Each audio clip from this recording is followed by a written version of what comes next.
Nous allons nous intéresser maintenant à la sécurité informatique. J'ai sur mon plateau Raphaël Marichet. Vous êtes responsable de la sécurité, c'est ça? Directeur Je peux le dire comme sécurité. ça, directeur. Donc responsable de la sécurité chez Palo Alto Networks. Racontez-nous en quoi... Pour l'Europe du Sud. Pour l'Europe du Voilà. Sud. Racontez-nous en quoi ça consiste et à qui vous vous adressez. Alors notre cible, ce sont les grandes entreprises, pour ma part, dans le secteur Europe du Sud, mais en fait, Palo Alto Networks est un éditeur de logiciels de cybersécurité d'envergure mondiale, leader, créé en 2005 par notre fondateur, qui venait aussi de la cybersécurité et des pare-feux plus précisément, et qui s'est dit, on va réinventer la façon d'assurer la sécurité des réseaux, on va réinventer le modèle du pare-feu. Et depuis 2005, donc maintenant depuis plus de 15 ans, nous nous sommes beaucoup développés sur la partie cloud et intelligence artificielle, notamment très utile sur la partie cloud, puisque nous délivrons maintenant des services de sécurité en mode cloud qui permettent d'être élastiques, de passer à l'échelle.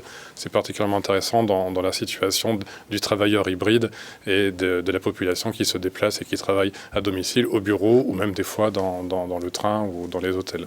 Parce que c'est vrai que quand on parle de sécurité aujourd'hui, il faut être très à l'affût, ça bouge vite, il y a des nouvelles techniques, des nouvelles choses tous les jours. Comment vous arrivez à faire face à ça et comment même être avant-gardiste sur ce secteur? C'est dans l'ADN de la société. Donc, comme je disais, elle a été créée. En fait, notre fondateur a travaillé en Israël. La société est établie en Californie. C'est une société américaine. D'accord. On est présent mondialement.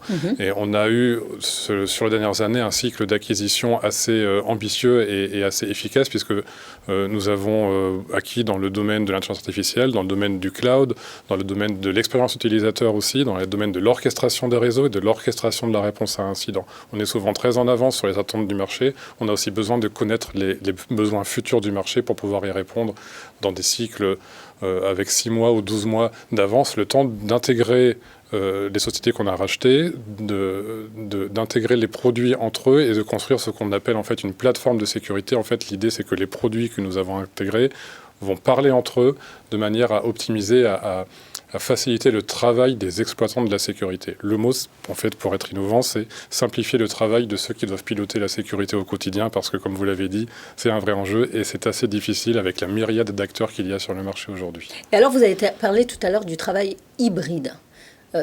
Ça vous a bousculé, ce travail hybride-là, qui a beaucoup évolué d'ailleurs ces derniers temps, en raison notamment de la crise? Alors personnellement, pas trop, mais j'ai bien conscience que les entreprises qui n'étaient pas prêtes à passer dans le cloud, qui n'étaient pas prêtes à passer en télétravail, elles ont été très bousculées, effectivement.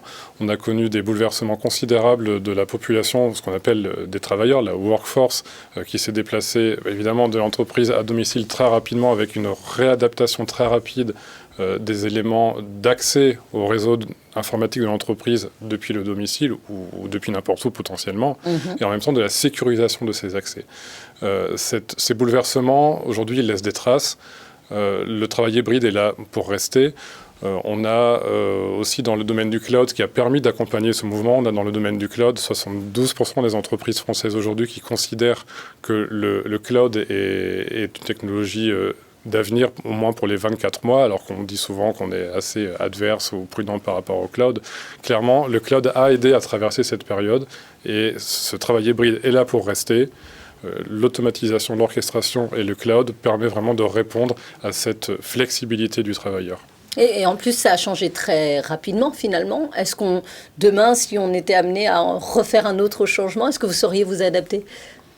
Alors, les solutions qu'on propose étant basées sur le cloud, elles peuvent être révisées à la hausse ou à la baisse très rapidement. C'est l'intérêt, on peut faire x10, donc on peut aussi faire diviser par 10 la quantité d'utilisateurs. Mais je ne crois vraiment pas à ce qu'on revienne en arrière, comme je vous l'ai expliqué, par rapport au sondage qu'on a réalisé auprès des grandes entreprises dans le monde. L'utilisation du cloud et le recours à la force de travail hybride est là pour durer. Nous en sommes convaincus. Nous avons anticipé le mouvement en proposant dès 2020, juste avant le Covid, des services de sécurité délivrés par le cloud activables sans qu'on ait besoin de réinstaller du matériel, sans qu'on ait besoin de déplacer du personnel sur place. Et évidemment, ça a été quelque part une bouffée d'oxygène pour nos clients qui utilisaient nos solutions, puisqu'elles ont pu donner l'accès de manière sécurisée au réseau d'entreprise en faisant x10 au nombre d'utilisateurs dans les 24 heures ou dans les 48 heures. Tout le monde n'a pas eu cette chance, malheureusement. Et on s'est aussi rendu compte dans nos études qu'à peu près un quart en France, un peu moins en France que dans le monde, un quart des entreprises ont admis à la fois avoir déverrouillé des options de sécurité pour permettre aux télétravailleurs de travailler dans des conditions correctes, donc avec une sécurité affaiblie. Ils se sont mis en risque et maintenant il faut rattraper cette mise en risque. Et d'autant plus que les travailleurs admettent et à chercher à contourner les systèmes de sécurité, notamment lorsqu'ils ne sont pas ergonomiques. D'où l'importance que nous accordons à l'expérience utilisateur dans l'utilisation des solutions d'accès sécurisé, donc à distance, aux logiciels de l'entreprise. Et ces logiciels, aujourd'hui, ils peuvent être dans le data center de l'entreprise, ils peuvent être aussi fournis par un fournisseur cloud public ou privé. C'est d'autant plus important d'avoir une bonne expérience utilisateur de bout en bout. Là aussi, c'est une acquisition que nous avons réalisée il y a 12-18 mois, que nous avons intégré avec un nouveau produit qu'on a commercialisé en février, donc il n'y a pas très longtemps, qui s'appelle ADEM, Autonomous Digital Experience Management. L'idée, c'est, bien sûr, on fournit de la sécurité, mais on fournit aussi la capacité aux clients en autonomie, de savoir où se trouvent les éventuels points de contention. Est-ce que c'est le réseau? Est-ce que c'est l'application? Est-ce que c'est le terminal utilisateur qui est mal configuré?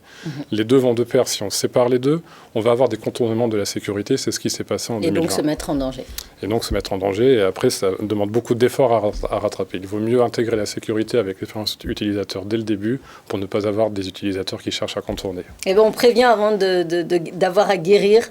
Palo Alto Networks. Donc merci, Monsieur Marichet.